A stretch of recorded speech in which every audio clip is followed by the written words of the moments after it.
Praise God. Praise God. Come out here this week. It's a beautiful morning. Twebaza Katonda olw'ekisa kye ekingi. Twebaza Katonda olw'omukono gwe ogw'obukuumira obulamu bwaffe. Ali eyo yenna zuukuka tusabe essaawa yaffe ey'omukaaga, the midnight prayer, wetwasalirawo nga Sons of Thunder awamu n'okulungamizibwa kw'Omwoyo Omutukuvu nti tulina kubeera mu kusaba zino essaawa.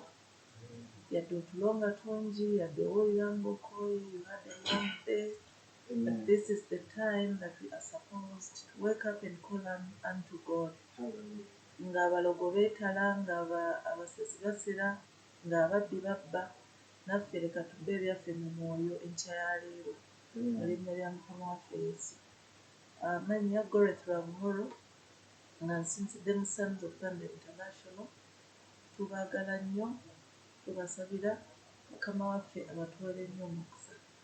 Ansinga okusiima abo bonna abeerekereza obudde bwabwe ne muteekako data ne mubeerako ku puroguramu ne muwuliriza. Mukama abatuwere nnyo omukisa era abaddizeewo bonna we mujja. Hallelujah. It's a bad season of flu and cough everywhere, so bear with us, bear with me. Ya flu ali naye ndi w'amaanyi. Hallelujah. Sons of Thunder tulina programs ez'enjawulo nga bw'oziraba programs zaffe ziyitawo awo wansi. Tulina the midnight prayer nga gye tulimu essaawa zino, essaawa ey'okumakya, essaala ey'essaawa 6. Then tulina lunch hour special from Monday to Saturday at 12 every day mu budde bwa South Africa, ssaawa 17 ez'e Uganda, ssaawa 12 ez'abannaffe ab'e Chinese olw'eggulu. Tusaba wamu nabo, tulinayo ttiimu nnene nnyo, abaweereza b'amaanyi abasinga mu balabi. Tulina children's program ng'ebeerako every Tuesday, ssaawa 12 ez'e South Africa n'ekitundu, so mugyeyungemu. Omuzadde alina omwana bw'ategeka okuzaala gyeyungeko puroguramu eyo, tejja kuleka bulamu bwo n'obw'omwana we kiri kimu. Tuli mulembe omubi, abaana baffe nga beetaagira guidance eya Katonda, guidance y'Omwoyo Omutukuvu. Bandizimye amazina agataweesa Mukama kitiibwa, bazine amazina agaweesa Mukama ekitiibwa. Bayimbe ennyimba eziweesa Mukama ekitiibwa, basome ebitabo ebiweesa Mukama ekitiibwa nga mwe muli Bayibuli yaffe. Bakulire mu mbala ya Katonda. So puroguramu eyo eya buli Lwakubiri twetisibwa. Tulina puroguramu yaffe ey'Olwokuna ssaawa 12 ekitundu gye bayita Ask Your Pastor, oba buuza omusumba wo, naye togisubwa, tuweebwa nnyo omukisa. Somayoko ebyawandiikibwa naye tusinga kubeera na bibuuzo. Tulabye Omwoyo Omutukuvu ng'abeera wamu naffe okulungamya, okwanukula ebibuuzo era ne baweebwa omukisa ababeerako naffe. So tulina ne puroguramu yaffe eya Saturday ne Sunday, nga puroguramu eyo eya Surveying the Word of God, Bible Study. Eyo tubeera mu byawandiikibwa nga tusoma we refer here and there, just kuyiga byawandiikibwa, kutegeera contents za Bible. So Mukama abawe nnyo omukisa nga mugyeyunga mu puroguramu yaffe eyo mu linnya lya Mukama waffe Yesu. Poso waffe abalamusizzaako mu background mwali awamu n'abaweereza abalala aba Sons of Thunder International. Tugenda sinzaayo mu luyimba lumu, then tugende nate mu kusaba. Amen. Mukama abawe omukisa nga tusinza. Wali Yesu, wali Yesu, wali Yesu,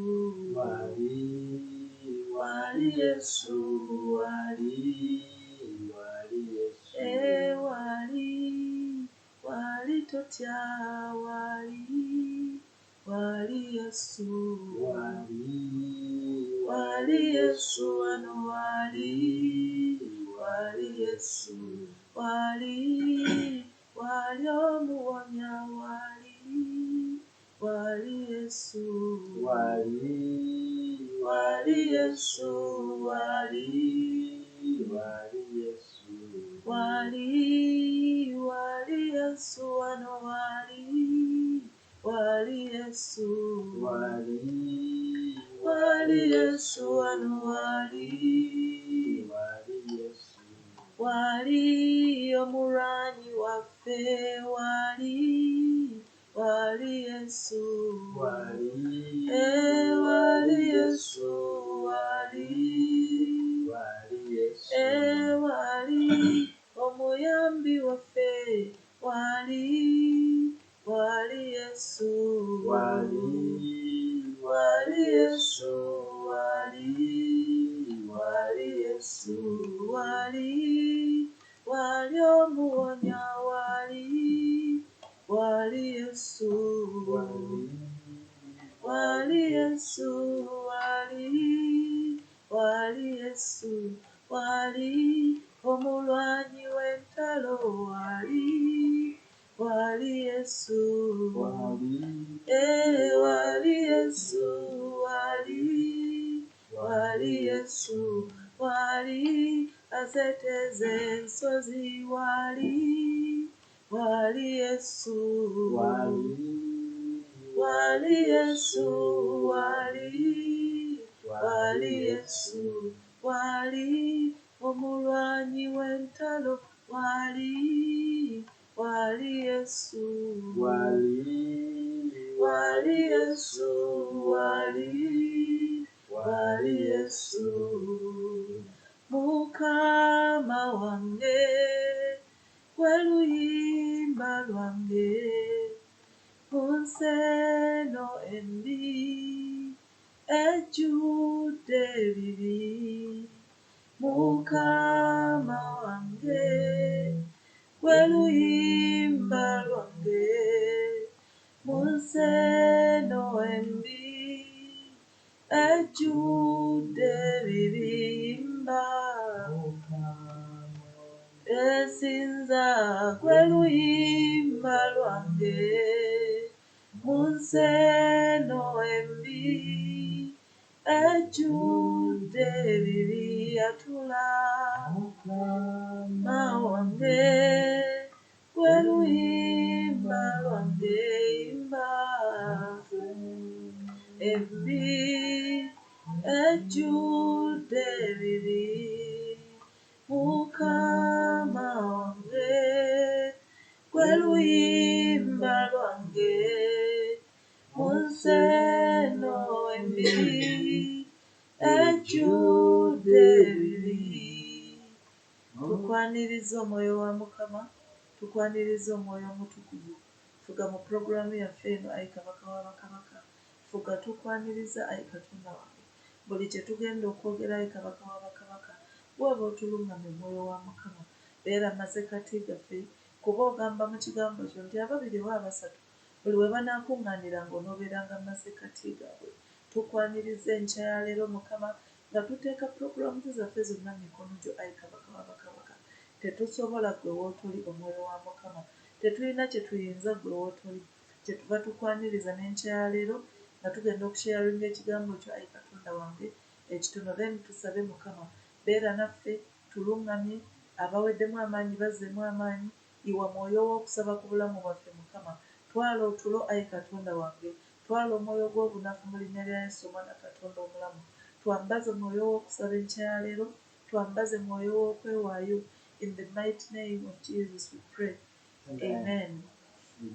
I will thank everyone who is on the platform. Buli atwegaseeko yonna gy'oli tukwaniriza. Ttiimu yaffe ey'ekyayina, we thank you for joining in. Mukama abawe nnyo omukisa. Tukyali ku deliverance of the mind nga tugenda kusoma Mark 7:20 to 22. Delivering the mind. Twagamba buli kibi kyonna, buli birowoozo ebibi byonna, buli mpitambi yonna, buli bukuusa, buli kyonna ekibi kisinziira mu bwongo bwaffe oba mu ndowooza yaffe oba mu mitima gyaffe.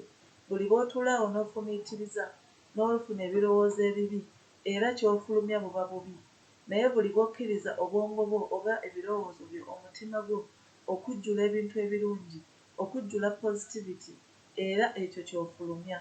Hallelujah. Tugenda kusoma Mark 7 from 20 to 22. And he said, what comes out of a man, that defiles a man.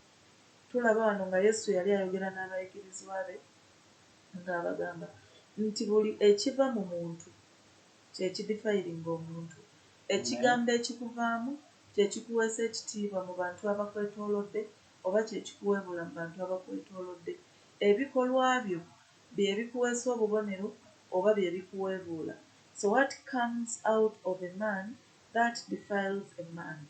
And all our behavior, our actions, our words, the way we talk, the way we do things, comes from the thoughts, comes from the mind, comes from deep inside our hearts. Hallelujah. Amen. So 21 egambye, for from within, out of the heart of men, proceed evil thoughts.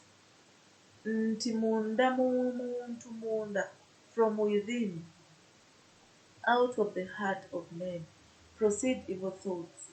Hallelujah. Amen. Nti ebirowoozo ebibi byonna bisibuka munda mu ffe mu mitima. Amiina. Eyo gy'otuulira omuntu okola ekibi osooka n'otuula wekka n'olowooza n'ojjula obusungu n'ojjula okuweewera n'ogamba leero kati oyo leero ngenda musaanyaawo. Tugambe oba omuntu yakoze ekibi oba omuntu yakunyiizizza, osooka n'okyentanalayizinga ng'oli wekka nga tewali na muntu akuyambako, n'olowooza ebintu bingi nnyo n'osalawo n'ogaa kati oba mukole ntya. So all evil thoughts come from within. Hallelujah. Amen. Batulaze nti adulteries come from within, fornication and murder. Ng'onookola ekibi kyonna osooka kirowoozaako.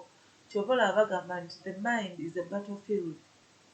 Omuntu, there is a saying that says nti singa omuntu yali asobola okwogera, to think loudly, singa bintu bingi nnyo bye tuwulira mu mitima gy'abantu. Hallelujah. Waliwo lw'oyinza okuba ng'otudde n'omuntu naye ogenda okuwulira nga yeesooza, kitegeeza omuntu oyo abadde alina ebirowoozo ebijjudde munda mu ye. Kati ekifulumye mu ye kwesooza oba ekifulumye mu ye kuseka. Waliwo omuntu aba alina ebirowoozo by'alowooza, oluusi n'ogamba oba n'oseka. Oyinza okuba olina bbizi, olina by'okola, oba olongoosa nnyumba oba oyoza bintu, naye ogenda olaba ng'olina ky'ojjukidde munda mu gwe ky'obadde olowoozaako n'oseka. So all evil things come from within. Amen. Bwe twali tutandika delivering the mind, twagamba ky'okkiriza kibeere mu birowoozo byo kye kibaamu. Bw'okkiriza obubi era bwe butuula mu ndowooza yo, naye bw'okkiriza ebirungi obubi n'obugoba era obulungi bwe bukujjula. Haleluya. Abadde yeeyogeza yekka n'otandika okwogerawo ekigambo kya Katonda, oba n'otandika okusinzaawo oluyimba, n'otandika okugulumiza Katonda wo, oba n'omwebaza, kitegeeza ekyo kye kikujjudde munda mu ggwe. Haleluya. Naye bwe kiba nga kisoozo kye kivuddeyo, kitegeeza mu ggwe olina endowooza, ebirowoozo ebibi. Haleluya. So the Bible says fornication comes from within, murders come from within. Era bino fornication engeri gy'ejjamu, there is a saying for white people that says an idle mind is a devil's workshop. Buli bw'otokipayinga birowoozo byo na bintu bizimba oba na bintu biri positive, otandika okufuna agalowoozo. Oyinza okuba wekkaawo n'otandika okulowooza ku mulenzi oba gwe wayagala oba ku muwala gwe wayagala, n'otandika okweteeka wekka mu moods ezo, olwo the evil thoughts bituuse.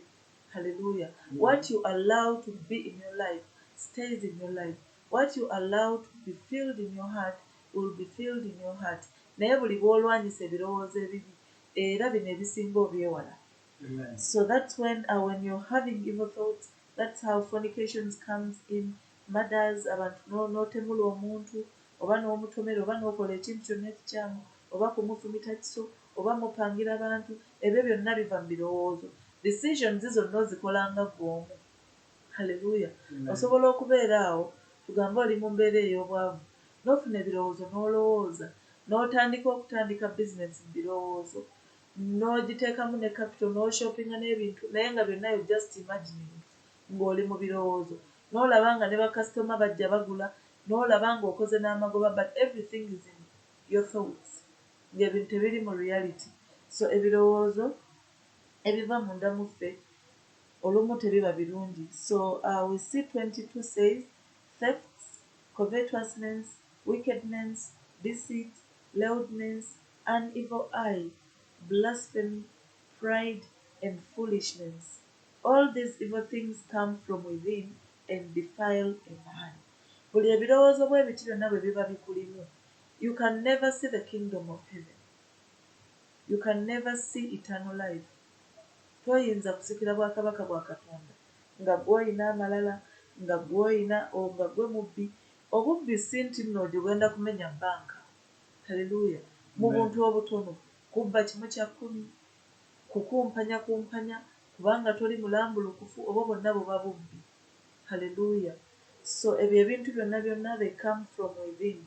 So nga ffe aba sons of thunder twasalawo buno obudde twetereeze. Kano ke kadde ke tulina okwetereeza, okutereeza amagenda gaffe, okutereeza emyoyo gyaffe mu maaso ga Mukama. Abalala nga beebase, abalala nga bali mu biduula, abalala nga bali ku mwenge. Ffe bingi ebikyatulimu. Waliwo ali eyo naye ng'ojjudde amalala, naye ng'oluusi tomanyi nti n'amalala ogayina, naye nga bw'ogula olugoye otambula ku kyaki wonna bwe weetalabudde eno bwedde eri bakulabe bwe tomanyi nti malala, but that is malala. Oba abantu baba boogera naawe n'ovaayo n'oyogera oluzungu oluyitirivu ennyo, oba n'oleeta ideas, oba n'oyewanvuya eddoboozi basobole okuwulira nga toli mukkakkamu, ago gonna gaba malala. Omuntu buli bw'otaba mukkakkamu, buli bw'otaba humble, oba proud. Haleluya. So Bayibuli egambye nti n'ebiva mu birowoozo byaffe ekirala foolishness. Kuba buli bw'oba okola obubi tolina ngeri gy'oba olina kubaamu n'amagezi. Era buli kyokola kiba kya busiru. Gwabeera mu bandwagons, gwafollowinga abalala, bwe program ezzo n'ozireka ku stand still, n'ogenda n'abantu abalala. We lack wisdom if our thoughts are defiled, if our thoughts are corrupted. Amen. Hallelujah. So enkya ya leero tugenda kusaba Mukama atuyambe. We should pray that God works on our minds and hearts. Katonda yekka y'asobola okuwonya endwadde ey'omutima. Mukama yekka y'alina obusobozi obuyingira deep into our hearts and heal us from the inside. Hallelujah. Ekyo tukifuna tutya? Ekyo tukifuna nga tusaba, tukifuna nga tusarendalinga eri Katonda. Tumugambe Mukama ku lwaffe tetusobola. Tusabire obusungu buveewo. Tusabire buli mpitambi yonna eri mu bulamu bwaffe. Buli kyonna ekitali kya bwa Katonda, okunyiiga, okutereka ebintu ku mutima. That bad eye bagyogeddeko wano mu Mark 7:22 mu scripture yaffe. Omuntu bw'aba alina ekintu ekirungi n'owulira ng'omutima gukuluma, ng'owulira ofa, nga naawe ekintu ekyo oyagala obeere nakyo. But if it's not your time, it's not your time. Tuyige okumanya ebiro byaffe n'ebiseera, tuyige okumanya ebiseera bye tuba tulimu, nti Mukama ekyo tannakikuwa. Bw'olaba omuntu ayeevuga n'owulira nga wenna ozimbye omutima, Apostle waffe atera ogamba mbu omutima ne gukuzimba ng'ogw'omuyindi. Simanyi ogw'omuyindi oba gumuzimba gutya, naye kwe kubanga toli mu mativu n'ekyo ky'olina. Buli ky'olabye ng'omuntu akirina ne kikuleetera ebirowoozo ebibi. Abamu tugudde ne mu bwenzi, abamu tugudde mu ndwadde. Nga walabye sister ne iPhone, naawe n'owulira nga wandyagadde ogifuna, ebirowoozo bikugamba bw'oneebaka n'omusajja oli ajja kuwa ssente naawe iPhone yagyetuuseeko. Tumaliriza nga tufunye unwanted pregnancies, nga tufunye endwadde, nga tuyingidde mu biconvenants bye tutamanyi, lwakuba na butamatira ebirowoozo ebijjula obulamu bwaffe. Haleluya. So tugenda kusaba Katonda waffe apurifyinge motives zaffe, apurifyinge anaaze atukuze ebigendererwa byaffe. Tuleme kukola bintu ng'abalala bwe babikola, naye tubikole nga Mukama bw'ayagala tubikole. And our desires, byonna tusabe Mukama apurifyinge okuyayaana kw'emitima gyaffe. Tuyayaanire ebyo Katonda by'agaba, so si ensi by'erina. Kuba ebiva ewa Katonda tebibaako buyinike, naye ensi byegaba tebirasitinga. Haleluya. Then tusabe Katonda atufuule ababe buli bwe tubeera n'enkolagana ennungi ne Mukama, era buli kye tusaba Mukama abajja kukituwa, abajja tudelivaringa. We are on delivering the minds. Haleluya. Tusabe Mukama tube baana ba Katonda, tubeere babe, tubeere bakwano be, abali holy and pure, in Jesus mighty name. Twekwase Katonda tubeere Mukama atuwe obutukuvu, Mukama atuwe pureness eyo nga buli kye tukola tumanyi tetuliko kyakunenyezebwa, tutuuke ku level etandika okutambula naye nga ne bw'ogamba ne kyonna ekintuukako Mukama omuweereza wo omutwala awummule mirembe nga tetulina kye twekengera kyonna. Hallelujah. For we cannot inherit the kingdom of God if we carry all these kind of things. Bwe tusoma Galatians 5:19 naye erina kyeyogera. Galatians 5:19.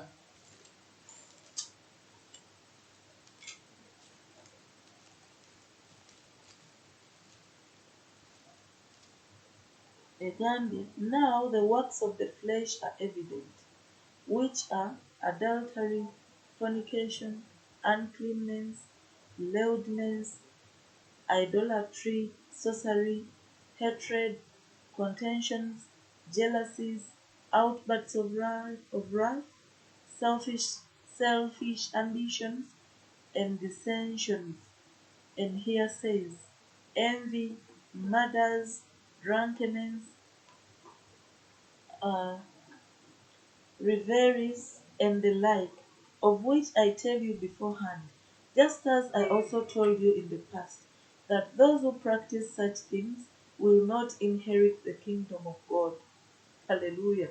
So twekebere abooluganda, twekebere mikwano gyange, bw'oba ng'olinamu ekintu kyonna ekyogeddwa mu script eno, bw'oba nga osinza ebifaananyi, bw'oba ng'oli musamize, ng'okyawa, olina obukyayi, ng'okwatibwa ennugu abantu abalala, ng'obwatuka mu busungu, nga you have selfish ambitions, kwe kweyagaliza wekka, nga gw'oli self-centered, nga buli kimu oyagala obe nga kikyo.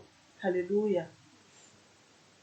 Okunywa omwenge okutamiira, envy, here says, nawulidde baakwogeddeko kino, obusungu ne bulyoka bukukwata, obusungu ne bukukwata n'olyoka ovaako bubi nnyo nnyo n'otabuka. Hallelujah.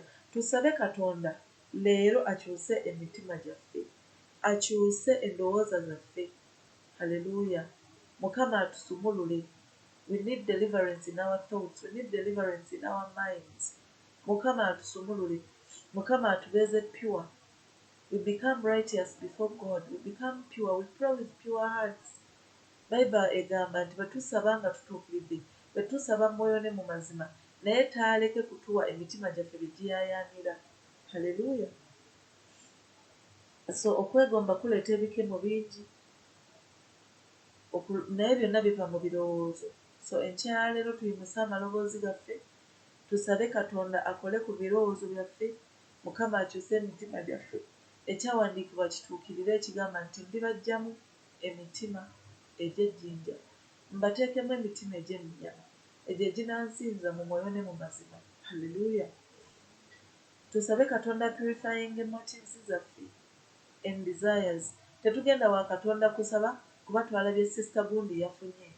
We pray with our own motives, with pure motives and desires. Gwe ky'olina nga gwe omuntu ky'oyaayaanira, ky'oba osaba Mukama akuwe, so si kusaba in competition kuba walabye mukwano gwo ng'aguze emmotoka, walabye mukwano gwo afumbiddwa, olaba naawe time eyiye etuuse. No. And there is power in interceding on behalf of other people.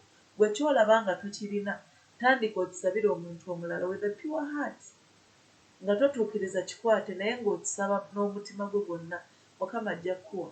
Nina sisita wange era friend wange Bruce, yaŋŋamba nti bwe yali tannafuna mulimu, yali ng'asabira mikwano gye gyonna emirimu, naye nga ye teyeesabira mulimu. There is power in interceding on behalf of other people.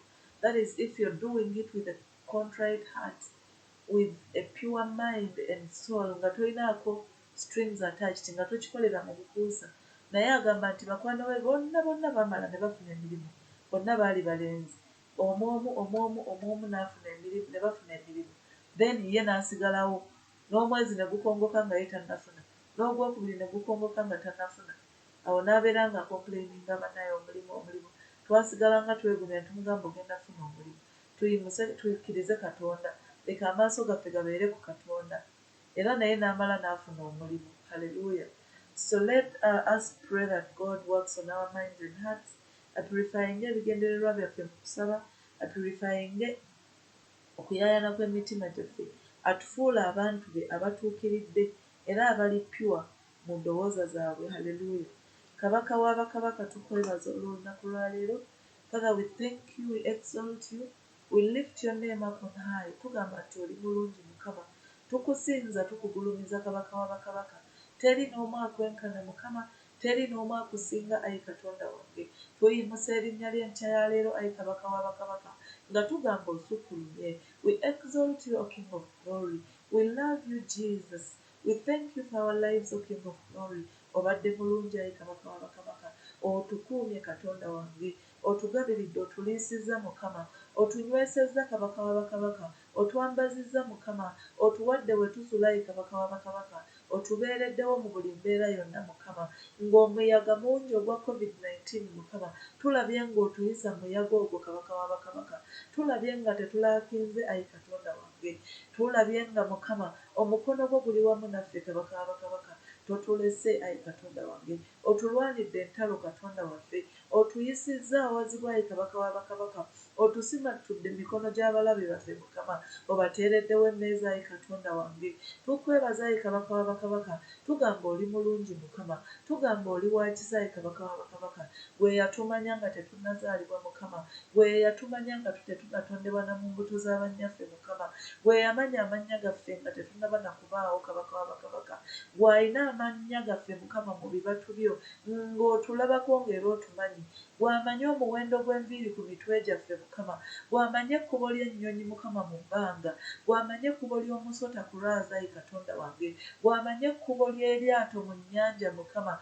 gw'amanyi ekkubo ly'empungu mu bire, ayinza ebintu byonna Mukama. Obadde mwesigwa, obadde mulungi, olwanya entalo zaffe, owonyeza bazadde baffe endwadde enzibu Mukama, ogabiridde ssente z'obujjanjabi kabaka w'abakabaka, okuumya abaana baffe Mukama, otukuumye nga tebalwadde, bo bali careless Mukama, tutambula nabo mu buzi shopping malls naye nga bakwata buli wamu, nga bagwa ne ku flo Mukama, naye n'obakuuma, ayi Katonda wange, okuumye baganda baffe ab'e China, naye ng'ekirwadde gye kyasookera Mukama. Lwaki tetukusinza Mukama? Lwaki tetukuwa amatendo kabaka w'abakabaka? Lwaki tetukuwaana nti obadde mukulu, obadde mulungi Mukama, obadde wa kisa eri obulamu bwaffe, obadde wa kisa eri families zaffe Mukama, obadde mulungi nnyo, ayi kabaka w'abakabaka. Tukusinza, tukugulumiza, tugamba osaanidde Mukama. We love you, O King of Glory. We glorify your holy name, O King of Glory. We worship you, for there is no other God but you, O King of Glory. Ebirema abaana b'abantu Mukama, byonna gwe obisobola Katonda waffe. Tukwebaza, ayi Katonda waffe, kuba oli mulungi, gw'oli Katonda asonyiwa ate ne weerabira Mukama, oli Katonda atasiba busungu gye tuli Mukama, ffe nga tusiba obusungu eri abatusobezza Mukama, naye gwe otusonyiwa ne weerabira, ayi Katonda wange, otusonyiwa emirundi mingi nnyo ffe gye tutasobola kusonyiwa abatusobezza, naye tukusaba otusonyiwe kabaka w'abakabaka, tusaba otunaaze mu ndagaano y'omusaayi gwo. Tetutuukiridde Katonda waffe, twogera bubi, ayi Katonda wange, n'endowooza zaffe ziri corrupted Mukama, endowooza zaffe ziri so defiled with evil thoughts, with every evil thing, O King of Glory. Naye tujja maaso go nga tugamba tusonyiwe Mukama, tugamba tunaaze otutukuze n'omusaayi gwo, tuggyeemu emitima egikakanyadde, ayi Katonda wange, otuwe emitima emigonvu, otuwe emitima egy'ennyama eginaasinza erinnya lyo kabaka w'abakabaka. Sumulula endowooza zaffe Mukama, sumulula emitima gyaffe, ayi Katonda wange, tukusinze mu mwoyo ne mu mazima, tukusinze with pure minds kabaka w'abakabaka. Ogambye buli anaabeera n'empitambi ezo zonna taaloze ku bulamu obutaggwaawo, taaloze ku eternal life, taalaba eggulu Mukama, naye nga kyekigendererwa kyaffe ng'abalokole Mukama, kutuuka mu ggulu gy'oli mu kwesiima, ayi Katonda wange. Gwe bw'obanga wawangula, ayi kabaka w'abakabaka, naffe tugudde ku maviivi gaffe, tugudde ku bigere byaffe Mukama. We surrender nga tugamba tusonyiwe Mukama, tusonyiwe obusungu, tusonyiwe olw'okwegulumiza, tusonyiwe olw'obutamyivu Mukama, tusonyiwe olw'obwenzi, tusonyiwe olw'okwaka, tusonyiwe olw'obubbi Mukama. Tubadde babbi nnyo mu maaso go, ayi kabaka w'abakabaka, tusonyiwe olw'amalala, tusonyiwe olw'olugambo Mukama, tusonyiwe olw'ebyo bye tuwulira Mukama, tusonyiwe olw'okufastinga into wrath and Anga, O King of Glory, sumulula Mukama endowooza zaffe, sumulula minds zaffe, jjamu Mukama agalowooza agabi mu ffe, oteekemu ebirowoozo ebirungi ebiva gy'oli Kabaka wa bakabaka. Leka tulowooze nga ggwe Mukama, leka tutambule nga bwe watambula ayi Kabaka wa bakabaka, kuba ggwe menta waffe omukulu mu lugendo lw'obulokozi Mukama. Totuleka eri omukono gw'omubi, totuwaayo eri omukono gw'omubi Mukama, naye twenunulire ayi Katonda wange, otusobozese okutambula nga bwe tulina okutambula Kabaka wa bakabaka. Tukwegayiridde Mukama, tukwegayiridde totuwaayo, tukkiriza nti tuli boonoonyi Mukama, tukkiriza era tugonza ayi Kabaka wa bakabaka, naye tukyusa ayi Katonda wange, kyusa sisita wange ali eyo Mukama, kyusa brother ali eyo ayi Katonda wange. Simanyi kiki kikusibye mulokole, simanyi kiki kyoyitamu eyo, simanyi oba busungu bwe bukusazeeko, simanyi oba bukambwe, simanyi oba bwenzi, simanyi oba bukaba, naye leka tukoowole Katonda oyo asumulula, naffe atusumulule enkya ya leero. Kaabirira Katonda akusumulule mu ekyo ky'olabanga weakness yo, mu ekyo ekigaanye. Mukama mwesigwa asobola okutusumulula. Mukama tusumulule mu myoyo egy'empologoma, emyoyo egy'obusungu Mukama, emyoyo egy'obutasonyiwa tusumulule enkya ya leero. Twagala tutambule nga tetuliiko kyakunenyezebwa Mukama.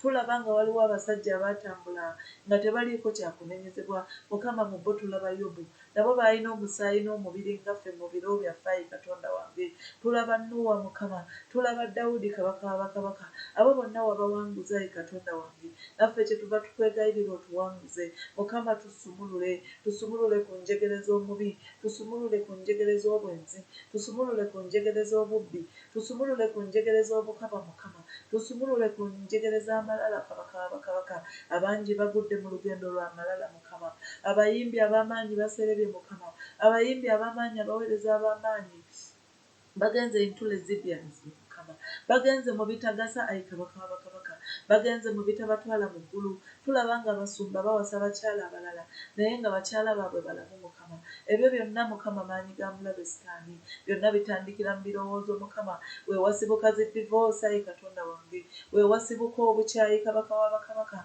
weewasibuka obwenzi Mukama. Abantu ne baba bafumbo naye ng'ate balina obwenzi mu bo, ng'omukyala alina abasajja abalala baalaba, ng'omwami alina abasajja abakazi baalaba Mukama. Ebyo byonna bitandikira mu ndowooza zaffe. Kusaba otusumulule enkya ya leero Mukama. Leka obulamu bwaffe buleme kusigala kyekimu, leka omusaayi gwe gwayika ku muti gutunaaze Mukama, gututukuze ayi Kabaka wa bakabaka. Tusaanire mu maaso go Katonda wange, tutambule nga tetuliiko kya muzizo, tutambule nga tetuliiko kyakunenyezebwa ayi Katonda wange. Manyi osobola okukikola. Mukwano gwange Mukama asobola okusumulula, Mukama asobola okukyusa embeera yo. Mukaabirire n'omutima ogumenyese, mukaabirire n'endowooza eri pure, mukaabirire n'ebigendererwa ebiri pure. Mukama agenda twefuulira babe, Mukama ali ready okutukyusa, Mukama ali ready otunaaza. It's a matter of crying out unto him, okumulaga nti we surrender, okumulaga nti kyoyitamu okikooye, obusungu obukooye, obwenzi obukooye, obulyazaamaanyi obukooye, obubbi obukooye. Gwe weesige Katonda, bimukwase Mukama akyusa, Mukama akyusa. Tulabyeko abantu bakyusizza naye nga baali batemu, naye nga baali babbi, nga baali benzi, naye Mukama n'abakyusa. So ekisa kya Mukama weekiri. Bayibuli egamba nti omukono gwe teguyimpawadde, nti tegukyayinza kulokola. Weeguli gukyayinziza ddala okulokola. Kasita tugunoonya, kasita tumusaba, kasita tumukoowoola, naffe agenda kutuyamba, naffe agenda kutukyusa. Tusabira families kaakati, tusabira amaka mu linnya lya Mukama waffe Yesu. Tumenyaamenya buli byoyo byonna ebibi ebikutte families, ebimenya obufumbo, ebirumbaganya obufumbo, ogwo omwoyo ogufugira mu mbu ogwa Ashiri, tugumenya mu linnya lya Yesu Omwana Katonda omulamu. Tumenya omwoyo ogw'obwavu mu linnya lya Yesu Omwana Katonda omulamu. Amaka agamu gasasise lwa bwavu, amaka agamu gasasise lwa ndwadde, nga gasasise lwa bwenzi, ng'omwami yayenda oba omukyala n'ayenda ne baleeta obulwadde bwa siriimu mu maka, ne baleeta endwadde z'obukaba mu maka, amaka ne gasattuka. Abaana basigadde nga bamulekwa naye nga bazadde baabwe balamu, naye nga tebali under one roof n'abaami baabwe oba n'abakyala baabwe okukuza abaana. Abaana ne boonooneka, abaana ne bafuuka emiswaswangule ku byalo, abaana ne bafuna emize gyonna egya buli kika kuba baabulwa guidance ey'abazadde baabwe. Tusabira amaka ayi Katonda wange, tugateeka mu mukono wansi w'omukono gwo ogw'amaanyi Mukama, gw'ogamba nti omusajja omuntu afuna omukazi afuna okuganja mu maaso go kabaka w'abakabaka bwe kubanga okuganja weekuli ayi katonda wange leka amaka gaganje mu maaso go ayi kabaka w'abakabaka gaganje nnyo ayi kitange nga n'omubi talina waayita kugamenya ayi katonda wange tubateeka amaka mu ndagaano y'omusaayi gwo tubikka amaka n'omusaayi gwo ogw'amaanyi mukama nga tukugira buli nkola yonna ey'omulabe sitaani mukama kyetuva tuyimusa basingo mothers bonna mukama ng'abasajja baabalekawo ng'abasajja badduka responsibilities zaabwe nga babreaking ayi katonda wange ng'omukazi oyo alwanye n'omwana we yekka ng'omusajja oyo alwanye n'abaana be bokka mukama tubayimusa mu ndagaano y'omusaayi gwo gw'oba obanyiga ebiwundu by'emitima mukama gw'oba obasangula amaziga ayi katonda wange leka omukono gwo ogw'obugabirizi gubeere n'abantu abo ayi katonda wange gubeere ne basingle mothers gubeere ne basingle fathers in the mighty name of Jesus tumenya obwoyo obwo ogw'abasingle fathers mukama ogw'okwebaka ku baana baabwe kuba be babakuzizza mukama babamanyi in and out batendewalirwa ne bebaka ku baana baabwe abaana bazadde abaana naye nga baba kitaabwe mukama ebyo tubisazaamu ekyo it's an abomination ebyo tubisazaamu mu linnya lya mukama waffe Yesu tubyokya n'omuliro ogw'amaanyi mukama tusazaamu abomination ez'ekika ekyo mukama ez'abazadde okwebaka n'abaana baabwe ebyo biri so common mu mulembe gwaffe mukama naye tusazaamu obukaba obwayi katonda wange mu linnya lya mukama waffe Yesu tubika abaana n'omusaayi gwayi katonda wange tubika abazadde bonna abali singo mukama n'omusaayi gwo babeerere ekyokuddamu babeerere solutions mukama tusabidde n'abaana baabwe katonda wange leka bakule nga bakumanyi leka bakule babaluwinge bazadde baabwe mukama so sikula ne babeerabira mukama they've gone through a lot with their children o king of glory okwensuringa nti basoma nti balya nti bambala katonda wange kyetuva tushieldinga abaana abo mu ndagaano y'omusaayi gwo mukama nga tubabikka n'olukomera lw'abamalayika abakuumi leka waleme kubaawo kabi konna mukama katuuka ku baana abo tuba profesayingako okuba ba doctors mukama tuba profesayingako okuba ba lawyer ab'amaanyi mukama leka mukama kitaawe bw'aba yamusuulawo alabe ng'afuuse ensonga alabe ng'afuuse omuntu mukama alabe mukama ng'avuddemu ng'afuuse mukama bapastors ab'amaanyi bapreachers ab'amaanyi ab'ekigambo kyo batambule amawanga ayi kabaka w'abakabaka nga babunya enjiri yo babeere live examples eri abo bonna abanaabeera mu situation eyo mukama mu mulembe gwabwe bawe obujulizi ayi katonda wange kinze maama wange yeyankuza naye si where I am I'm a doctor tubasabira focus ayi katonda wange tubasabira focus n'okukutegeera kuba bwe tunaabakuliza mu mukama mugwe buli kimu bagenda kukituukako ne pain eyo gwogenda ogibanyiga mukama I know that pain because I went through it o king of glory ey'okukula nga tolina kitaawo ey'okukula nga kitaawo tali under your care nga tafaayo ayi katonda wange ekyo kyenva nkisabira buli mwana yenna mukama ng'ayikuze na maama we yekka oba ng'akuze na taata we yekka baviireyo ayi katonda wange bafuule ensonga kabaka w'abakabaka babeere ensonga mu nsi muno ayi katonda wange babeere remnants in their generations babeere outstanding in their generation mukama bajja kuweesa ekitiibwa ayi katonda wange tumanyi nti okikkiriza tumanyi nti okikola mukama tuyimusa abaana bonna ayi katonda nga abalala kabaka w'abakabaka tubabika mu ndagaano y'omusaayi gwo tusazaamu mukama peer pressures zonna mukama mu linnya lya mukama waffe Yesu okunywa omwenge okunywa sigala addictions eza buli kika mukama ezo zonna tuzisazaamu ku baana baffe kabaka w'abakabaka kuba mukama eyo ye generation empya ye generation egenda okuyimirira gy'emiti emito ayi katonda wange tusaba obeewalulire ayi kabaka w'abakabaka obeewalulire mu kisa kyo mukama tubakweka wansi w'omukono gwo tubakweka mu lwazi olulamu mukama omulabe gy'ataabasange ayi katonda wange obwenzige butaabasange homosexuality gy'ataabasange mukama naddala abaana abali ku mawanga abali mu western countries mukama obwonoonefu bungi balina rights nnyingi kabaka w'abakabaka naye tusaba otulungamye ng'abazadde mukama ku ngeri y'okuzaamu abaana mukama instill fear in our kids o king of glory leka bakumanye bakutegeere mukama tubabika mu ndagaano y'omusaayi gwayi katonda wange tukwebaza kuba owulira ayi katonda wange okusaba kwaffe era okuddamu saawa zino tuyimusa bazadde baffe mu linnya lya mukama waffe Yesu bazadde baffe bonna gye bali abakyala n'abaami mukama tubayimusa ayi kabaka w'abakabaka. Waliwo abangi abalina zi chronic illnesses ng'abamu bali in and out of hospitals Mukama. Tumenya buli goyo gonna aga chronic illnesses in the mighty name of Jesus. Tulumbagana ebyoyo ebyo eby'endwadde Mukama, eby'obutatambula, ebyokankana emikono Mukama, ebyokankana amagulu, ebyakamumbuluze, ebya sukaali, ebya pressure, tubikutula kaakati. Tubirumbagana n'ekyambe kya malayika Mikayiri, tubirumbagana n'omuliro gwa Yesu, nga twokyayokya buli ddogo, nga twokyayokya buli nkola embi ey'omubi, nga twokyayokya amaanyi gonna ag'ekizikiza eri obulamu bw'abazadde baffe Mukama. Waliwo abazadde nga bali abandoned Mukama, ng'abaana baabwe bagagga naye nga tebalina na sukaali mayumba. Kabaka w'abakabaka kyetuva tubabikka n'omusaayi gwo, kyetuva tubabikka n'omusaayi gwo Mukama.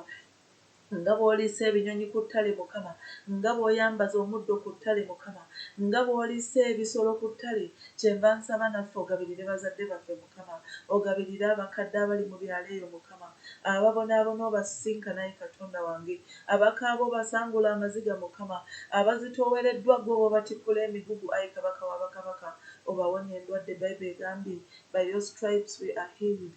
Bawonye Ayi Katonda wange, abali malwaliro bonna basisinkane obawonye Mukama.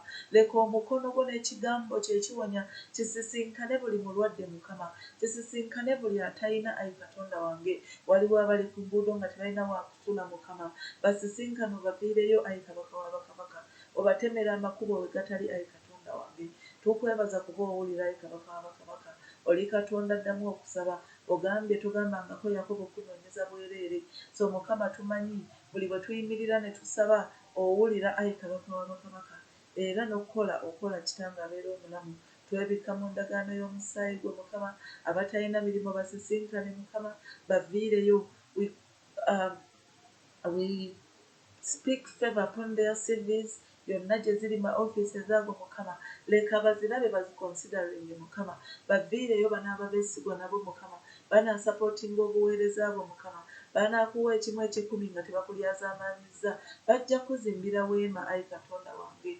Tubasabidde Ayi Kabaka w'abakabaka, tuyimusizza Sister Alice ku lw'omulimu, tuyimusizza Brother Rogers ku lw'omulimu Mukama, nga be ba point of contact eri abo bonna abanoonyezza emirimu naye nga gibabuze Ayi Katonda wange. Leka okole ebinene n'ebyamaanyi, bw'akuba amakubo we gatali Mukama, bwe yakuba ekkubo mu ddungu ku lw'abaana ba Isirayiri Mukama, na bano bakubira amakubo bafune emirimu Mukama, banaakuweesa ekitiibwa nga basapootinga obuweereza bwo Mukama. Tumanyi nti beesigwa era Mukama tebajja kulyazaamaanya. Tubikka essaala yaffe n'omusaayi gwa Ayi Kabaka w'abakabaka nga tugenda okwebaka. We pray for good dreams that come from your throne. We pray for good visions, O King of Glory. Nga twebaka ebitundu byaffe eby'omubiri ebimu tebiggala Mukama, ng'amatu, ng'ennyindo. Tukuume eri ebiwuka ebitambula ekiro, tukuume Ayi Kabaka w'abakabaka eri buli mukozi omulabe zonna. Tubikke n'omusaayi gwo, twebikka mu ndagaano y'omusaayi gwo, tugamba nti oli mulungi. Tukwebazizza olw'akaseera kano Ayi Katonda wange, mu linnya lya Mukama waffe Yesu tusabye, amiina. Tukwebaza Ayi Kabaka w'abakabaka. We thank you for the period we've been in your presence. Mwenna ababaddeko nga musaba Mukama abatuweere ennyo omukisa, Mukama abatwagalire, Mukama akibabalire. Buli bwe weeressa otulo n'onoonya Mukama, ne Mukama atunula mu nsonga zo era agenda zikuddamu mu linnya lya Mukama waffe Yesu. Tubaagala nnyo. Tumiitinge enkya mu puroguraamu yaffe eya Surveying the Word of God. Mukama abatukuumire, musule bulungi, mweraba.